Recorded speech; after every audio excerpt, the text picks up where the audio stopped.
Kwenye hatua ya nusu finali tunakwenda kucheza na moja kati ya timu bora, moja kati ya timu ngumu, timu ambayo inachipukia nchini Tanzania, ya timu ya Azam FC. Nasema mawili ya kwanza sasa, hilo la mwisho toa. Unachipukia kaka? Hilo toa. Weka ile timu na afu sema kwa sauti ndio kusikia. Unachipukia. Anza upya sasa kwenye ile matatu.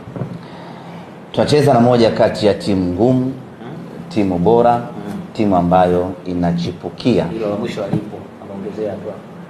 Unachipukia kaka? Hauwezi kuchipukia kwa miaka 20 bwana. Bado mawili ndio ya kwanza, tuendelee.